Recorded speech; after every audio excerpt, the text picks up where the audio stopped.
This time I was like, why am I here? Right? I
Hello everyone, a very good afternoon. Today we are going to be even more excited because it's one of our favorite topics on, aortic stenosis. I think we're going to keep this interactive for our fellows. So I know, whoever wants to answer, please chime in, right? All right. And you know me, this is Dr. Chebrolu here. I'm an assistant professor in cardiology with the Methodist DeBakey group. Sadly, I don't have any disclosures, and don't forget our favorite Twitter handles. And for our viewers on live stream, please subscribe and follow the DeBakey Institute for Cardiovascular Education and Training for current updates in cardiovascular sciences. Special thanks to Dr. Zogby and Dr. Faisal for some of the slides. And I think this is very appropriate for aortic stenosis, right? All right, guys, and of course, we're going to base our discussion on our guidelines, both our valvular stenosis guidelines from 2009 and the most recent updated guidelines in 2017, which delves into the more specific details and challenges of multimodality assessment of aortic stenosis. And our outline, again, a little bit about anatomy and causes and indices of severity. We're going to skip the management in detail given the constraint of time. But again, I think the most important or the meat of the discussion is going to be really how do we assess aortic stenosis on echocardiography. All right. Sorry, guys. I am an echo enthusiast and a Jeopardy enthusiast, so I did have to put in a couple of questions. Simple ones. I'm sure you can guess. What do you think, guys? Aortic stenosis, something in the intestine, maybe angiodysplasia, and something in the blood, von Willebrand's. Okay. Hyde syndrome, guys, right? So I think that's one which is very popular. How about this one, guys? And we have an LV gradient at 170 and an aortic gradient at 121. There is a reason why we said it is 121. Can anybody guess?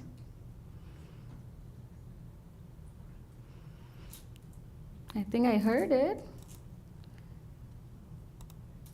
What is FACC formula, right? So this is the more simplified version.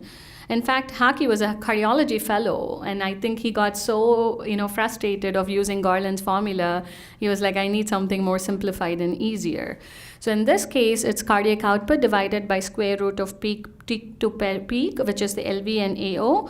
And if you look here, we have a reason why we did 49 was to make it simpler. And if you put in the equation, it's 1 centimeter square. All right, a quick recap of aortic valve anatomy. I'm sure all of us in this room know aortic valve has 3 cusps. It's named after the origin of the coronary artery, which are the right, left, and non-coronary cusps. The variants, of course, include the bicuspid aortic valve and the unicuspid and the quadricuspid ones. One important point I do want to mention is each cuspal free edge, guys. If you look and pay attention when you're doing TEs as well, sometimes you can see these central areas of fibrous thickening. These are called nodules of Arantii, and normally these are benign variants. You're just seeing them more prominently because of the high TE resolution. But sometimes if they can be hypertrophied and they can cause thickening and tenting of the valve cusps, causing AI. Same thing with this one. I'm sure all of us in this room have encountered this at least once, right? So these are nothing but benign aortic valve chordae or chordae tendineae, which help with suspension of the cusps. Again, benign variants, but sometimes it can be mistaken for endocarditis, especially when they're redundant and flimsy. Hey, is this endocarditis is one thought which comes into our mind. And the second is obviously if it's really thick and hypertrophied and it's causing tenting of the cusp again, it can cause aortic regurgitation. All right, a quick time for one session, guys. So open your phones, go to this website called menti.com. It's called menti.com. And put in the passcode 858-22154, guys.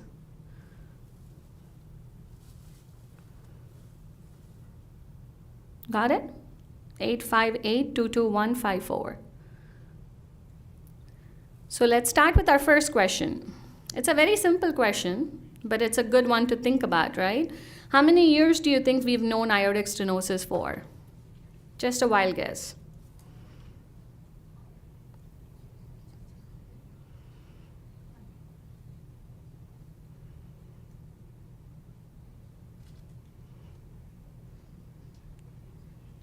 I think we have a good number of takers, and I love the distribution. It was actually first described in 1663, guys. Wow, right? So they called it ossified and united so closely that the end of the little finger cannot be introduced. So really amazing, right? So why are we talking about this in 2024 though now, right? Because it's still the most common valvular heart disease. It's the most symptomatic valve disease and most treatable valve disease. Amazing, guys, right? Remember that. If there is a lesion you can fix and you're going to make the patient feel better, that is aortic stenosis, right? So there is all the more reason to talk about it. And what's more important? More than 20% of Americans have aortic stenosis now. So in the future, imagine how much of aortic stenosis are we going to be dealing with. So how did we evolve in treatment of aortic stenosis? I think this is something, we've passed through generations, and I think most of us here have at least seen 2 generations of that.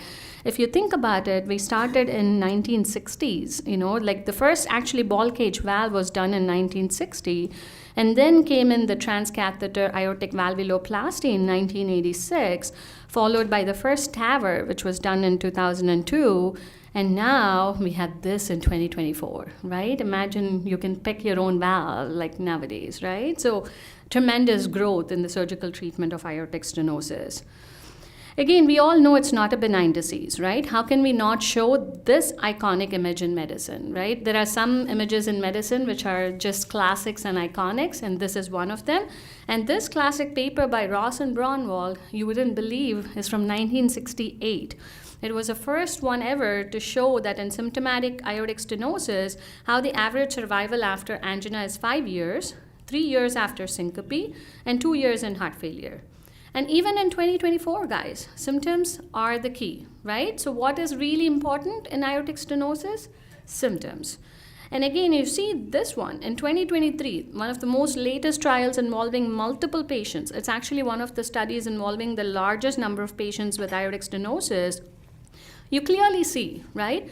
No matter what, if you don't intervene, the mortality is extremely high, right? So it definitely highlights that you need earlier diagnosis, closer follow-up, and potentially, what is the newest talk of the town about AS? Early intervention, right? So it's more and more about, hey, do we really need to intervene sooner?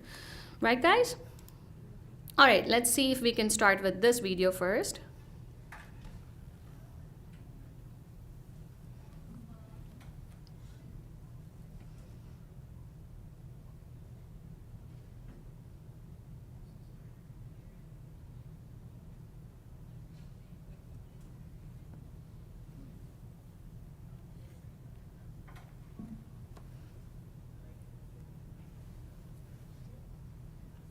$13? Did all of you guess that?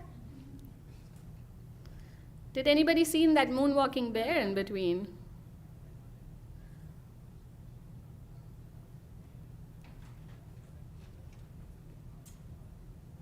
Look at that, guys.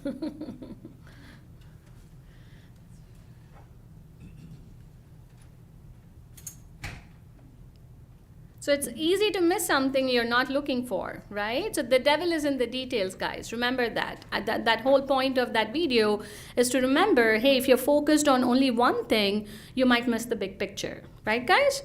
So let's start with, one major editorial, right? This is one thing which I think is really, changing the concept of aortic stenosis we have known for years. This amazing editorial by our own Dr. Little highlights how it's important to look at the cardiac damage involved in aortic stenosis. It's never a disease in isolation, right? So think about the big picture. So in this one, we see that group 0 is just isolated aortic stenosis and the heart is otherwise healthy, which doesn't quite often happen. The second, where you start seeing LV changes, when you see LVH, LVEF starts declining, now you see that the filling pressures are high, diastolic dysfunction happens. Group 2 is now the LA is affected from it, right? So now you see moderate MR, atrial fibrillation, and all those changes. Group 3 is now you see pulmonary hypertension involved, right? It's more than moderate MR, RVSP is more than 60. And group 4, where now the RV is affected, right? So you start seeing RV dysfunction. And in this case, even if more than one criteria is present, it's actually the worst stage. And if you think about it, it was independently associated with all-cause mortality, right? So it shows more and more that aortic stenosis is not, an entity of its own. It comes with a package, right? Let's start with few cases. I know we've talked about, AS. We need to put that into practical, kind of sense, right? So let's start with the spectrum. We have 3 cases to discuss the main points of, evaluation from echo perspective. Let's get into this one. So case 1, we have a 77-year-old female with shortness of breath and syncope. I'll let you look through the videos and I'll give you the numbers. Nice. Any takers? Anybody? What do you think, guys? How is the valve looking? So it looks tight. It's not moving at all. The velocities are elevated. Yeah, and you can see even from a distance, I'm sure you can see that, right? It's more than 4, right? So pretty obvious, and I'll give you some numbers.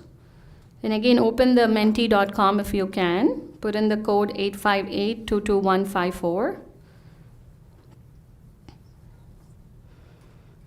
And I gave you the numbers here. So you have an LVOT of 2.2 with a VTI of 23.6 and an AV-VTI of 154.8. And it's pretty obvious. AVA is 0.58 and peak and mean gradients are 142 and 91.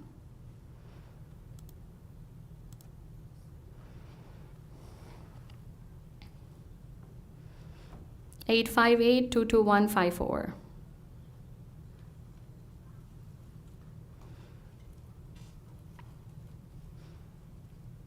I think pretty obvious, right? I think most of them in the room are with us. It's severe aortic stenosis, guys. No doubts about it, right? So you see the valve is tight, the Doppler data is consistent with it, the aortic valve area is consistent with it. No second thoughts, right, guys? All right, let's get into case 2 now.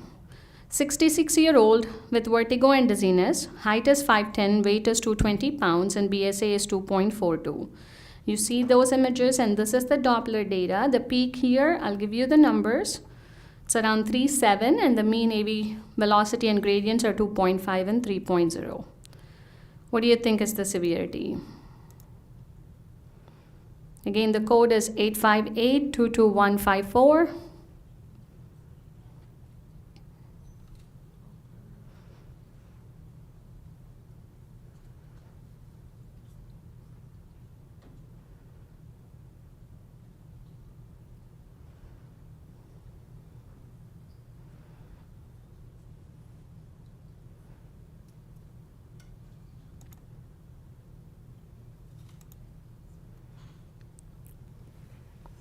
So if I calculate and give you the valve area as well,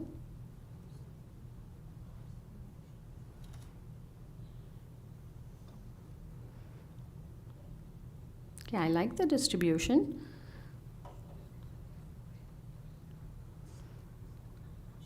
Okay.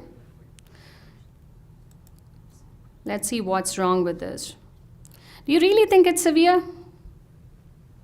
No. Right? Most of us can see at least a little bit of valvular opening, especially look at that parasternal short axis, right? You can really see some degree of valvular opening. So what is incorrect here? Look at the data, right, guys? Look at the size and height of this patient. And do you really think his LVOT dimension is 1.8? No, right? So that's something we want to do in every patient, guys, right? Not just aortic stenosis. Even if it's a completely normal echo, please cross-check your LVOT data, right? Because that definitely makes a huge difference. So if I correct it and put the real LVOT dimension, which is the 2.3, what's going to be the aortic valve area, guys? 1.04, right? Which goes with moderate aortic stenosis, which is what is appropriate in this case. Right? You see one number changes the whole kind of, how you're calculating the gradients and the valve area. All right, let's move on to case 3 here now.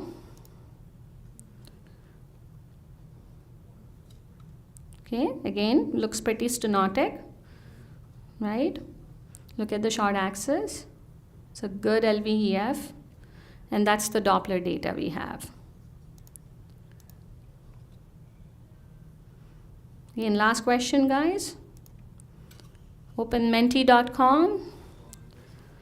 Passcode is 858-22154. And I'll show you the Doppler data we have.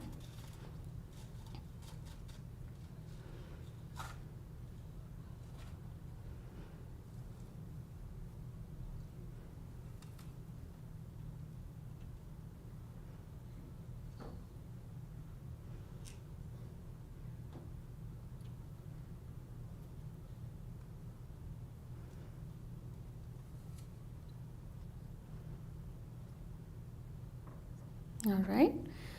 Let me ask all the sonographers in our room. How many of you are happy with this Doppler data, guys? Anybody happy? No, right? What could we have done better? So I'm sure every one of us agree that the valve looked stenotic, right? It looked pretty tight. You really couldn't see the opening, but it looked tight. And this is the Doppler you have. So what is your next course of action? Go back, right, guys? Don't feel, one thing I really want to focus also is not just about, hey, once you have the data, it's the post-processing we do, which, I agree. But at the same time, when you know this data is not correct, don't hesitate to send them back and do more measurements, right? So let's go back and see. So this is definitely a suboptimal Doppler in this case. What did we get now? Better aligned Doppler? Look at that, guys. So the peak is 5 actually, which goes, in alignment with what we saw on 2D and what we saw with the valvular opening.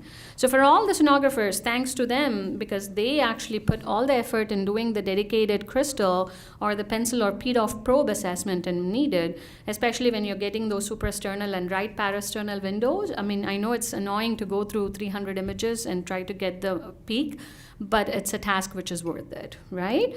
So one important point for the fellows here, I put this slide just for you, is when you have these blind Dopplers and echo boards or even any blind Doppler you have to deal with, always take clues from the 2D picture, right? Where is it really located? Which sample volume are we assessing? Look at the timing from the EKG, right? Is it a systolic event or is it a diastolic event? And look at the inflow pattern and velocity on top of the baseline, guys, right? So if they're showing you this, look at what's above the baseline. Hey, does it look like mitral inflow or does it look like aortic flow, right? And then look at the duration of the flow. Anytime you have a blind Doppler, just put your calipers and measure the milliseconds. Is it a holosystolic flow or is it just lasting through the systolic ejection period? Look for the opening and closing clicks, right? If I give you a blind Doppler and I put those 2 marks on either sides, those are clicks, right? From the mechanical valves. And finally, look at peak velocity, guys. Make sure it makes physiological sense, right? If I tell you the MR peak velocity is 2 meters per second, does it make physiological sense? No, right? Same thing with aortic stenosis, because it's very easy to confuse between an AS jet or an MR jet when you really don't have the big picture, right? Especially when you see it's a blind Doppler, you're like, hey, is this an AS jet or an MR jet? So look at the peak velocity and make physiological sense. And look at the shape of the jet, guys. We just saw one example where the jet was clearly early peaking, right? Which is suggesting more kind of milder version of the aortic stenosis versus more parabolic, more kind of, rounded with, late peaking is always severe aortic stenosis. All right, so obviously we talked a lot about basics of assessment, but again, we want to put together as to how to really do it on every patient, right? So let's start with valve anatomy and a little bit of LV function and other variants we have to deal with when dealing with aortic stenosis. How can we not talk about the classic paper by none other than Dr. Zogby and Dr. Q, which again demonstrated the key concept of continuity equation based on principle of conservation of mass.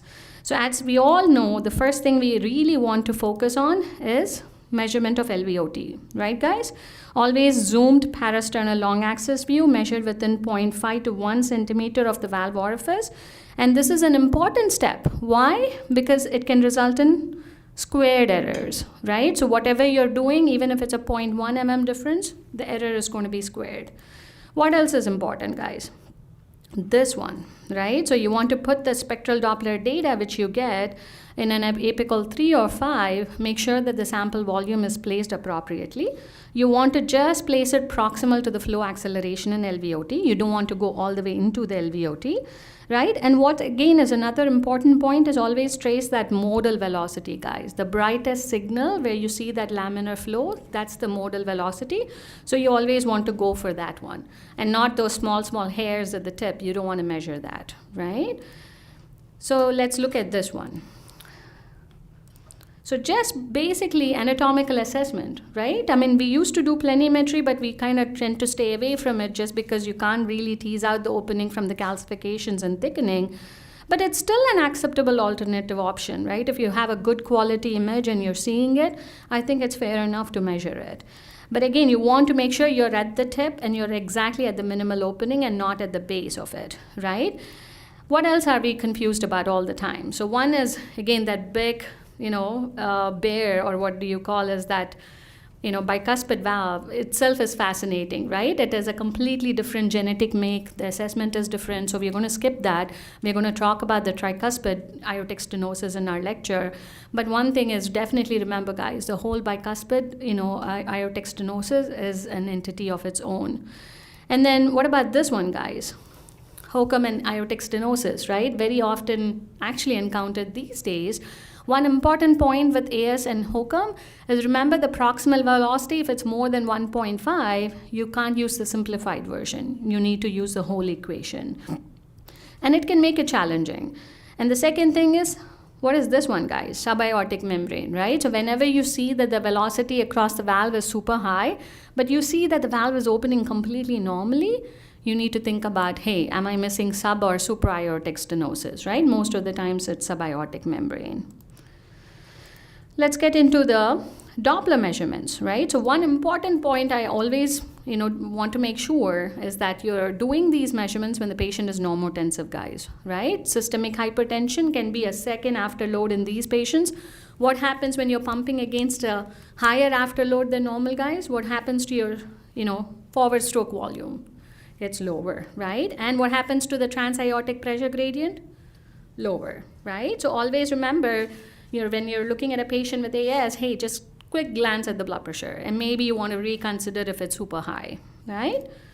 All right, let's talk about simple jet characteristics. I think just by the jet character itself, you can really determine the severity, the type, a lot of information from that. So most important information we get is that peak velocity, right? And then we also talk about the mean velocity, which is nothing but an instantaneous gradient, a mean done over a period of time. Thankfully, it's done by the computer. We don't have to do it manually. And again, remember that Bernoulli's equation, guys, right? It's very important. And again, we just talked about the caveat in using that is when the proximal velocity is more than 1.5. So, and remember this picture, guys.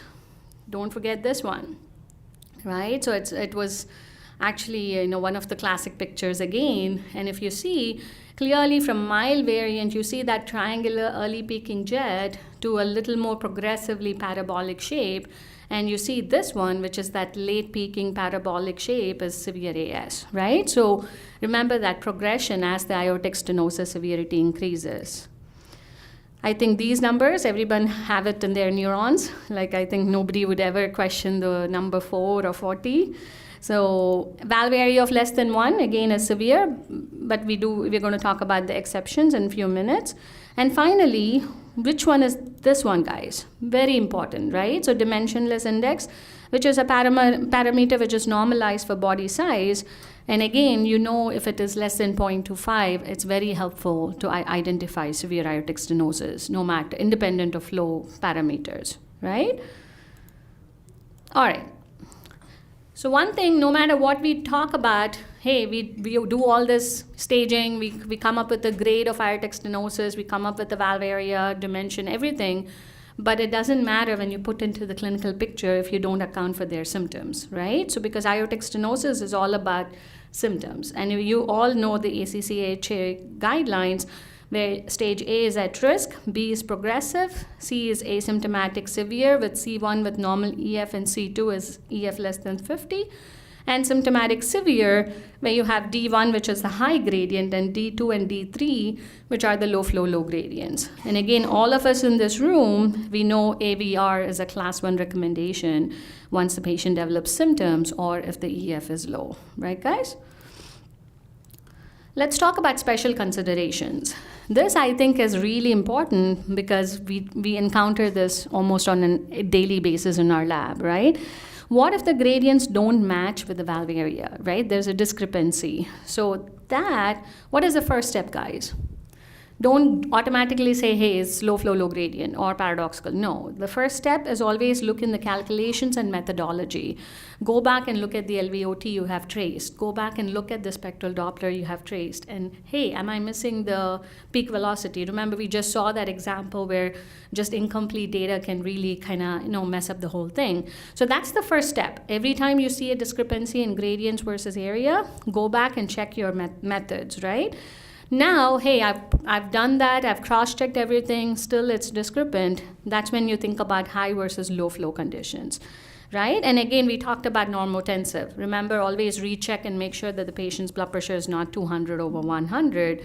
And with all that, and now you still feel like, hey, my valve area is more than 1, but my peak velocity is 4, it's a high flow state, right? Most of it is explained by the high volume or flow across the valve itself, which, believe it or not, most of the times if there is AS and AR, you can actually see that quite often, because AR again increases the flow volume across the valve itself.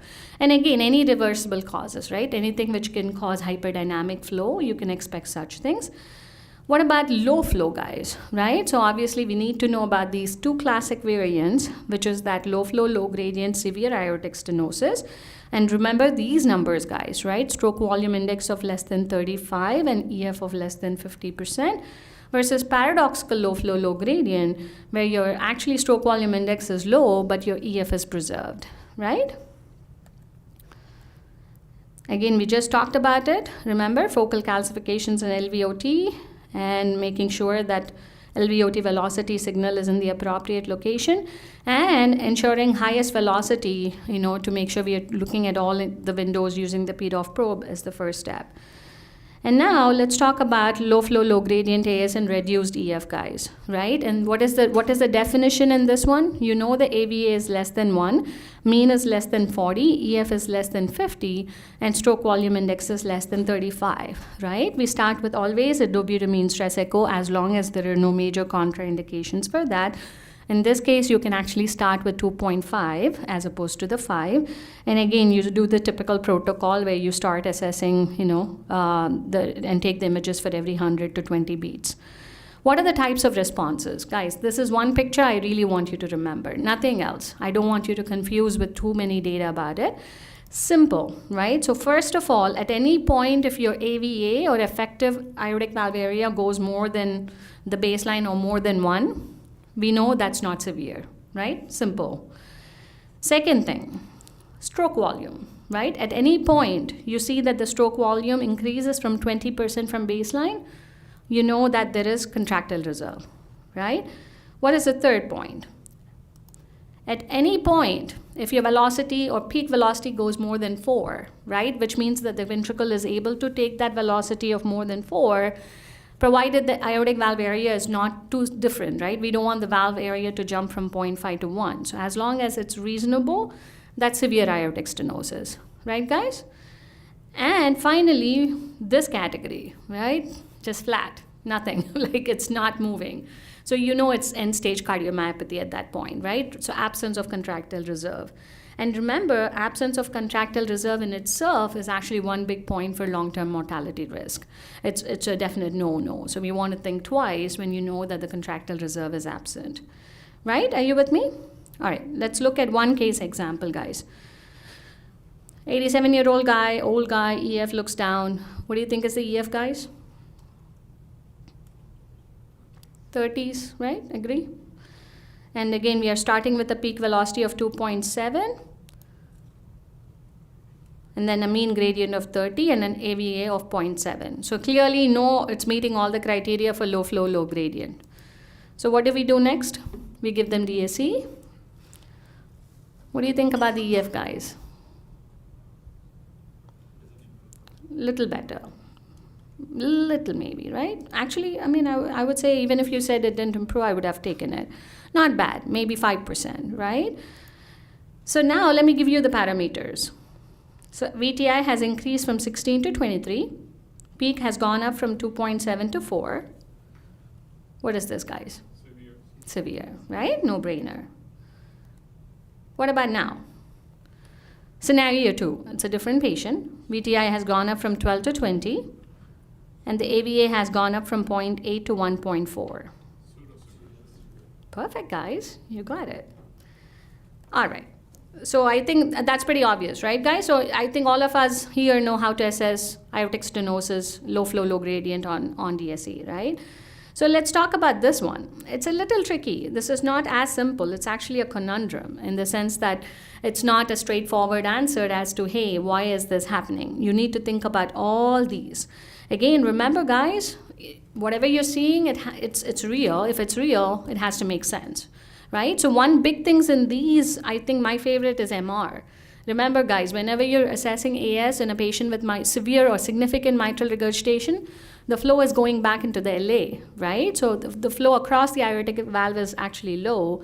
So that itself is a pseudo low flow state, right? What else, guys? Small ventricles, thick ventricles when the stroke volume is smaller, and severe TR, mitral stenosis, a lot of the things, right? So you want to remember, trust, but verify. So this amazing editorial by Dr. Zogby, I think, is a must read for all of us. It just really goes over how to analyze these paradoxical low flow, low gradient AS situations. A quick example here, you clearly see, right? So you have a peak velocity, valve looks thick, 3.5. But if you look, the stroke volume index is only 31, which explains that low peak velocity, right, guys? All right, so finally, a quick integration of findings. Again, always assess velocity and gradient and look at the situation. Is it a low flow state or a high flow state when there is discrepancy? And when the high flow status is excluded, obviously look into the details and look at the stroke volume index in these patients, right? And again, if it is really an indeed LVEF, low LVEF situation, go ahead and do the dobutamine and assess it for the flow reserve or not. And one step in patients who have preserved EF is actually this one. Right, guys? I think this is one trend right now, is definitely go ahead and skip all this and do an aortic valve calcium score. And I think these numbers are, everybody in this room know these numbers as well. And 1,300 in women and men of 2,000 Agatston units is obvious, right? And it's a non-contrast CT where you're picking this one from. So remember, again, we are friends with multimodality, so I feel like we need to utilize multimodality when we have to. How can we not talk about strain? I'll keep it very brief. So I think one tool, again, remember, it's all about early diagnosis, early intervention these days. So whatever parameters can help us identify those patients early is very important. This one was a very well done study, more than 1,000 patients. They used a cutoff of 14.7% of GLS, and they showed that it actually predicted poor survival at 2 and 4 years, right? And they were thinking maybe we can start using that as a cutoff. So not in real time, we need more meta-analysis and more definitive studies to assess this, but it's one sign which can kind of help us out. Hey, whenever you see a completely normal, isolated aortic stenosis, maybe we can use GLS for that, right? All right. What about concept of aortic stenosis and amyloid? No brainer, right? So important, guys, especially in those situations where you have low flow, low gradient, think about amyloid, right? And also what happens in amyloid is it's not calcification, it's actually amyloid infiltration of the leaflets, which makes it progress faster. So you want to think about that concept as well. And a lot more is coming. I know it's one of the masqueraders, which is I think everybody is thinking about this in this day and age. And partners in crime, right? Diastolic dysfunction. We just talked about how you cannot isolate aortic stenosis just to the aortic valve. You need to talk about diastolic dysfunction. Think about the ventricle. Think about everything else. And here again, it's clearly shown, right? So the more diastolic dysfunction, even with AVR, the patients still do poorly. So that shows that you want to address not just the valve, but the ventricle and the whole heart in itself. Future is exciting. Artificial intelligence, machine learning, they're all going to help us with that early detection and diagnosis of aortic stenosis. So finally, I want to summarize by saying echo and Doppler remains still the first line modality. So I think CMR can't come close to us for that, but I think more or less these days it should be this way. So if this is CMR, I think that's echo. We all need that one friend in our life. So attention to details, very crucial. Integration, symptoms, 2D findings, and Doppler findings. And again, stay tuned for updates because 25 might be a totally different discussion we might have. Thank you, guys.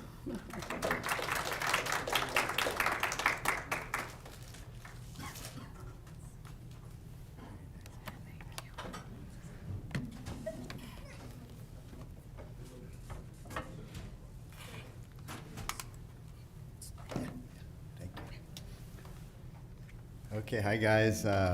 Faisal, Nabi here. I'm going to be discussing advanced imaging for aortic stenosis. So a lot of it will be CMR, but I threw in some other stuff too.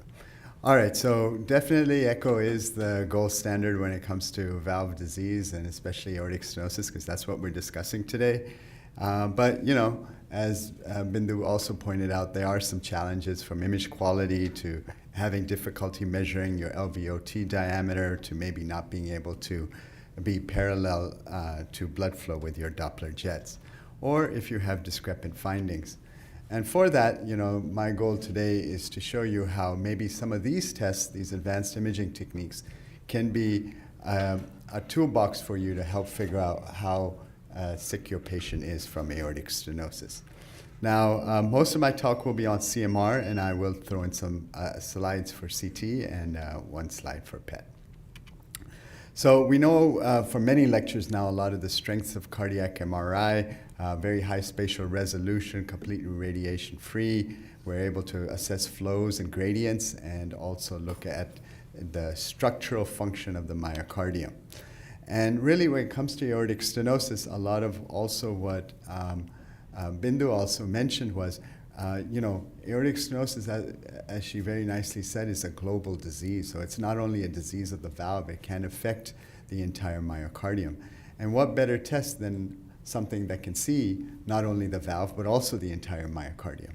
And so I'm just going to give you a flavor of how CMR can help you with, looking at aortic valve morphology and help you make a diagnosis, looking at gradients, how we can measure peak velocities, how we can measure valve areas, how we can look at remodeling of the ventricle, specifically the volume, the mass, the function, and then some unique things that only CMR can do which is the ability to actually look at, the ultra, structure of the myocardium, looking specifically for fibrosis. And nowadays, with all the new therapies we have for aortic stenosis, how we can use it also as a preoperative tool. So this is just a nice slide I wanted to show you with, sometimes when you have a lot of calcification or if you have a lot of poor image quality, it can be very difficult to make out what the morphology of the valve, aortic valve is. And you can see with CMR, we create some slight short axis locations of the, at the level of the aortic valve itself. And I think you'd all agree that we can make out what kind of valve the patient has. And here you can see a couple of different types of valves, from tricuspid to bicuspid to even unicuspid and quadricuspid valves. When it comes to actually perimetering a valve area, this is kind of how both CMR and CT go about this. With CMR, we create multiple parallel thin slices using our long axis views of the aortic root. And here you can see a stack of these thin slices going all inferiorly all the way superiorly. So you are directly visualizing the stenotic orifice over several slices. And the way we planimeter then is to actually go ahead and planimeter each of those other slices that you had seen. And the true valve area is really the one that was the smallest maximal systolic opening, specifically at the leaflet tips. And using our long axis views, we can make sure we truly are at the leaflet tip. Here in this particular case, you can see we planimetered. We try to stay inside the border there. And we planimeter a valve area of 0.9. Now,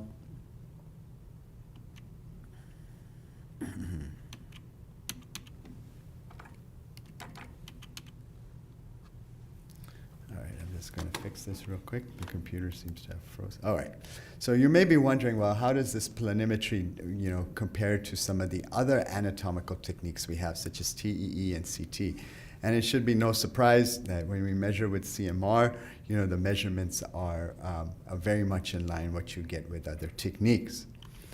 But I think what's important for you guys to know is how does this CMR planimetered anatomical aortic valve area compare to what you're normally used to seeing when you get an effective orifice in an area that is derived by the continuity equation with echo. And I think this graphic summarized at the bottom left there kind of shows it very nicely. In general, the anatomical valve area tends to be just slightly larger than what is obtained by echo Doppler. And this is really what a bunch of these studies have shown, that in general, it averages about 10% higher, or about 0.1, plus minus 0.1 centimeters. And why that's important is because, although we don't have any validated prognostic threshold to define severe aortic stenosis by planimetry, I think it's fair to say that if we planimeter a valve area less than 1, you can be pretty confident that, your effective orifice area obtained by the continuity equation should be less than 1, and therefore a planimetered valve area less than 1 makes a very strong argument for severe aortic stenosis. So in between, these different, assessments of CMR of AS, I'm going to throw in some cases where it can actually be very helpful.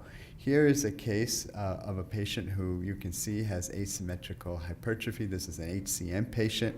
And you can imagine trying to use the continuity equation in an HCM case, or even a subaortic membrane case, such as Dr. Chebrolu had shown us, can be very challenging.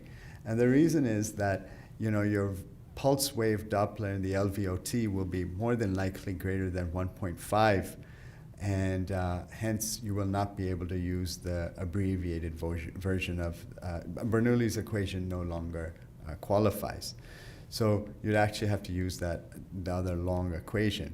So how can we go about it with echo? With echo, we'll probably then maybe get a stroke volume from the RVOT, as long as you can measure a proper RVOT diameter. So there's errors that are built into your measurement. With CMR, it can be very easy. I don't have to worry about the continuity equation. I can simply just measure a planimeter of valve area in these cases. So it can be very helpful in that situation. Now, along with planimetering of valve area, we can, as you know with CMR, we can also measure flows and determine gradients, similar to echo Doppler.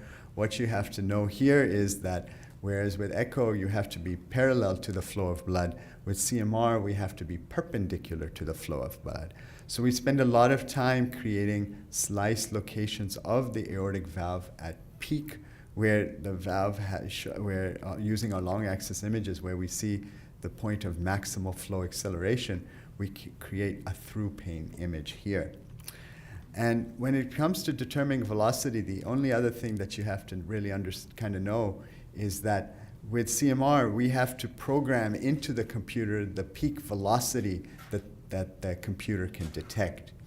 So if your patient has a higher velocity than the number that we have placed, which we call the VENC, you will see aliasing in the image. You're going to see this black and white speckles telling you that the velocity actually going through that valve is faster than what the computer was set at to detect.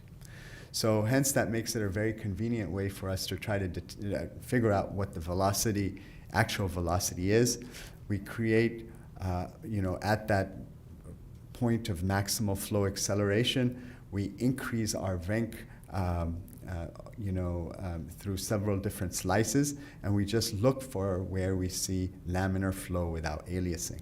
And so you can see here in this particular case that there's no aliasing with laminar flow at 4.25 meters per second, and this was the peak velocity for this patient's valve. Now, how does it compare to echo? Again, no surprise here, good correlation. But I think the main thing to know is when we report a velocity in our CMR reports, in general, we will underestimate. And the reason is, as you know, this temporal resolution with echo or spectral Doppler is 2 to 3 milliseconds, whereas with CMR, it's on the order of 40 milliseconds. So because of the lower temporal resolution, we could miss the true peak, or it could get partial volumed, averaged, and as a result, in general, we tend to underestimate velocities. So hence why we place a lot of emphasis in good planimetry of our valves. Now, there are ways to overcome this. A lot of people are looking at 4D velocities, which have shown to be much more robust than the 2D ways that I've shown you. Now, what's another way it can be, CMR can be very helpful in? Here's a case where you see both aortic stenosis and mitral regurgitation. This is kind of the case that Dr. Chebrolu had mentioned that, with the continuity equation, you can have a lot of difficulty here. The reason is because your forward stroke volume may be lost because of the mitral regurgitation. So you may actually end up underestimating a valve area using the continuity equation. Hence, this is a good case for CMR because, again, we don't rely on the continuity equation. We can frankly just planimeter the valve area and quantitate mitral regurgitation, as you've seen in some other lectures where we actually calculate the flow going out through the LVOT and comparing it to the LV stroke volume. Another very challenging case for CMR can be those patients who have mixed aortic valve disease. They have both AS and AI, as in this particular case. Here, when you use the continuity equation, again, because of your AI, your forward stroke volume can be, is increased, and as a result, you may overestimate the valve area. And again, with CMR, we can get around this limitation by, again, planimetering the valve area and then simply looking at the amount of regurgitant jet of AI in the ascending aorta, or comparing our LVOT flow to our RVOT flow. So we have a couple of ways to figure this out. Now, when it comes to, obviously this is aortic stenosis, again, is a disease that affects the heart. As we know from the guidelines, really the only parameter right now currently in the guidelines is ejection fraction. So it's very important to know the ejection fraction of your patient. And, as you've seen in many lectures now, really when it comes to measuring volumes, function, LV mass, the gold standard is cardiac MRI. And LV mass, as you know, is very prognostically important, has been shown to be associated with increased cardiovascular events. So this is really the gold standard technique when it comes to measuring this. So CMR can be very helpful in looking at changes in volumes and mass and things like that. And I think you're seeing a lot of now studies being published in the literature where they're using CMR to see how different medicines, such as some of the GLP-1 receptor agonists, we can use CMR to see actually regression of LV mass using these medications. So what's interesting with CMR is classically, it's been shown that echo has shown that there's kind of 4 ways that the heart remodels to aortic stenosis. You can have, no remodeling, which is normal.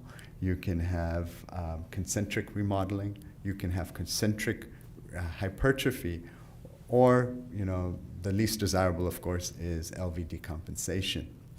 Now, because of the image quality with CMR, they actually also showed that there's actually also asymmetric remodeling that is can be present in these patients.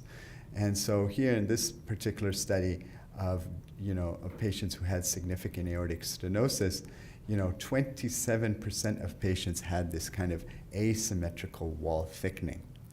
Now, why do I mention this?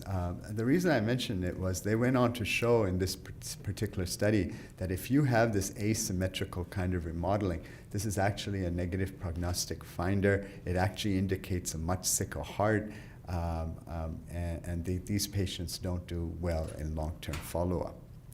Similarly, when it comes to CMR has kind of shed lights into differences between the sexes and how they remodel.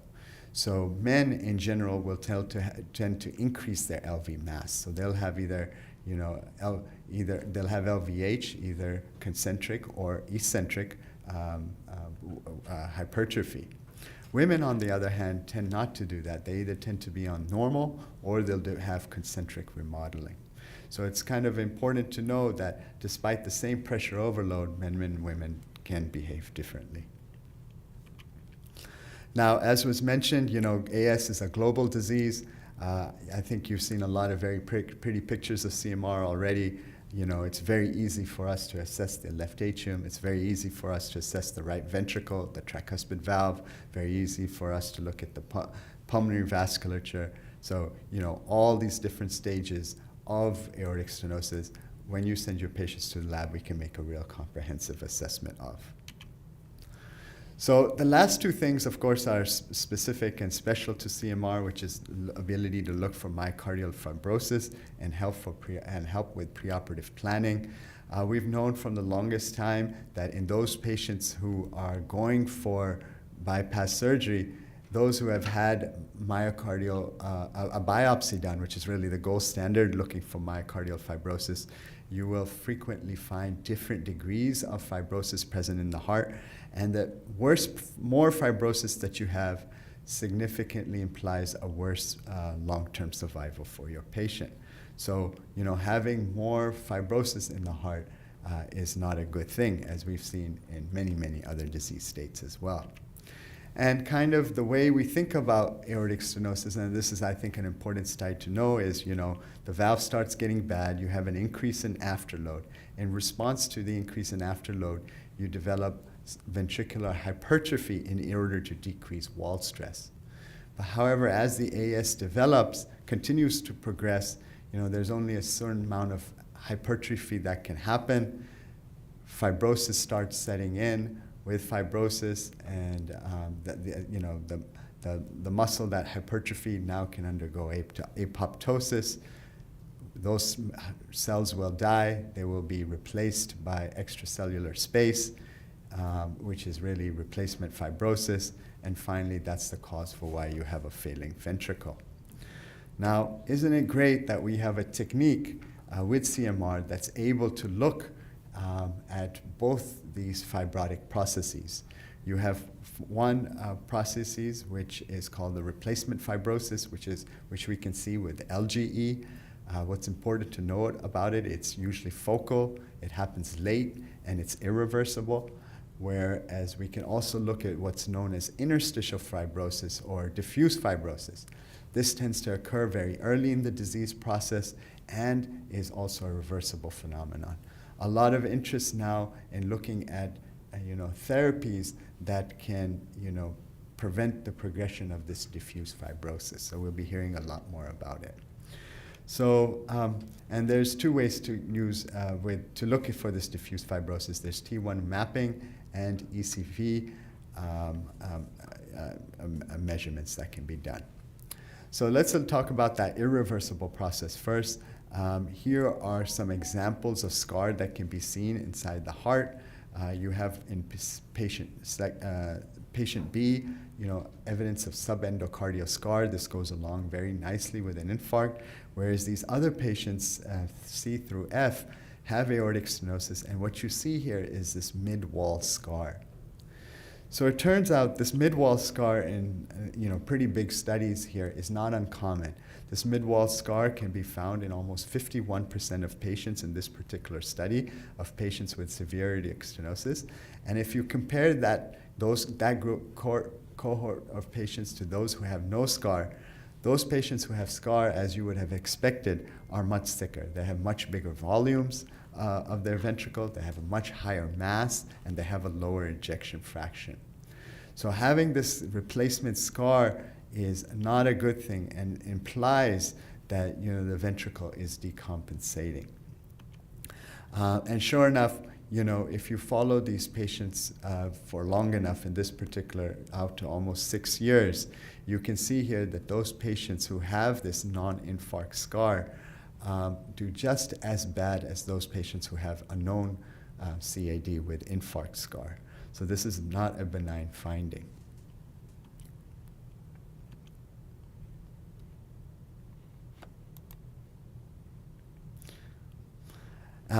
Most recently in the literature, you may have heard now there's a lot of interest in the idea was, well, why are we waiting? Why are we waiting for a heart to decompensate? If we have,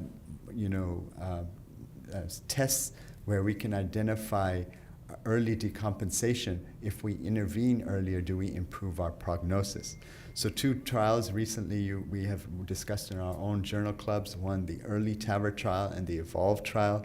Early TAVR took patients with asymptomatic severe AS and randomized them to TAVI, whereas EVOLVE looked at severe AS and then used CMR to determine those patients who had evidence of mid-wall scar and then randomized them to early intervention or not. findings of both of them were quite similar. Although in both studies there was no mortality benefit for the patient, they did show that by earlier intervention, you did decrease the risk of valve-related hospitalizations. So those were kind of the two big findings from these trials. Now, going back to some, practical cases of where you can apply CMR, low flow, low gradient aortic stenosis, as we had Dr. Chebrolu has discussed, is kind of a challenging and vexing thing. CMR can be very helpful because it can actually tell you the state of the underlying myocardium and may give you insight as to what the cause of the low flow, low gradient is. Number one, is it a cardiomyopathy? We have, based on this LGE that we see in the heart, we can very nicely identify different forms of cardiomyopathy, whether a patient has amyloid versus whether a patient has a large myocardial infarction. All of these can be very helpful in choosing the correct therapy for your patients. And so that brings me to an important point, is that it turns out that aortic stenosis and ATTR amyloid actually share a lot of common characteristics. They all happen in very, very old elderly patients, and believe it or not, they frequently coexist. There was a study of TAVR patients of severe AS patients who were going for TAVR, who all were screened with PYP scans. 16% were positive for the presence of ATTR. So, CMR can be very helpful here, because with CMR, you have a very characteristic pattern for cardiac amyloid, which is this kind of global subendocardial to transmural LGE pattern. So we can very easily identify these patients for you. When it comes to interstitial fibrosis, the two techniques here are T1 mapping and ECV. With T1, both of them have shown that, if you have any sort of extracellular expansion or, not related to replacement fibrosis, you are going to have an increase in cardiovascular events. And again, a lot of, people are looking at using these techniques to actually follow and track therapy to see how the myocardium changes over time, and also how maybe different interventions or therapies can be used to monitor fibrosis. I think one important thing to know is that, what this slide shows is once your patient does have an intervention, there have been studies looking at how remodeling changes in the heart.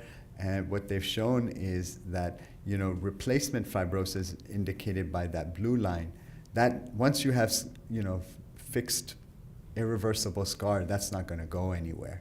However, you can reverse interstitial fibrosis, and you can, of course, decrease your cellular mass as well.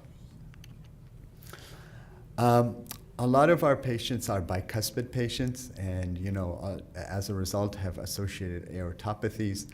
I think most of y'all have rotated both through the CT and MRI lab. These are both very robust techniques for really, in the same scan that we assess the aortic stenosis, we can assess the entire aorta and give accurate measurements. So if they are going for a surgical procedure and they do need an ascending aortic graft at the same time, that can be performed. And there's a lot of interest now in looking at 4D flow patterns in aortic stenosis and how they contribute to aortopathies.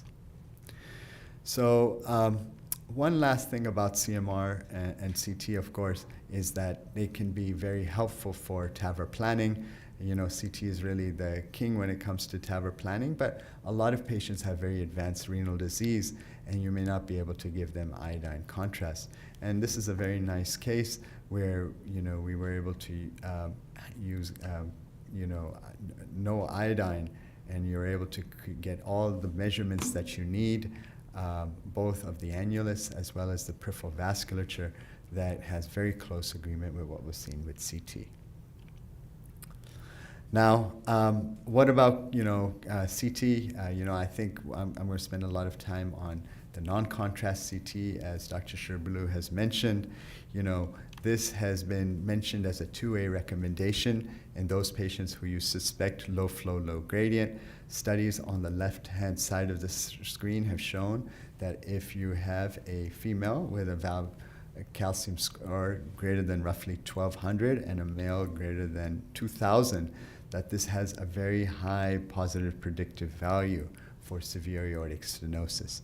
So you can kind of bypass the stress echo on some occasions.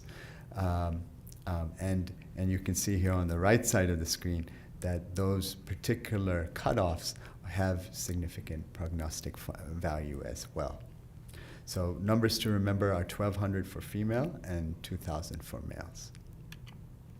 And then, of course, everybody who's been to the CT lab, CT is really, very good for helping us choose the optimal size of the valve by making very quick measurements of the annulus, the root, the ascending aorta. It can help assess the optimal access route. We're looking at the carotid, subclavians, transfemoral, and of course, believe it or not, a lot of these patients don't necessarily have concomitant CAD, so you can save them another procedure such as invasive angiogram with its associated cost, radiation, contrast by simply doing the CT, and we're able to read out the coronary anatomy. Contrast CTA also holds promise when it comes to aortic stenosis assessment. There are studies out there showing that, along with the calcified portion, you may be able to pick up, using some of these AI techniques, the fibrotic portion, and I think you'll hear more and more about how that can be used. There's also more and more literature coming out that's similar to echo and CMR. With CT, you can also calculate an ECV, an extracellular volume fraction, and also possibly do GLS as well. One last mention for the advanced imaging technique, this is, again, a research tool, but if you wanted to assess, the degree of how active, inflammation or calcification is occurring at your valve, you can use F18 PET to look at your maximal SUV, and it has been shown that it's been used in clinical trials to assess the ability and potential of novel treatments to reduce valve calcification. Those that have a lot of activity, it implies a lot of underlying, the disease is very active, and if you follow their calcium scores over time, these patients tend to progress. So do not forget about the multimodality imaging techniques when it comes to your patients with aortic stenosis. I hope I've done a good job in showing you the value that it can add from everywhere, from identifying the patient, diagnosing the severity, tracking disease progression, planning your intervention, and in some certain cases, even evaluating your patients postoperatively. All right. Thank you.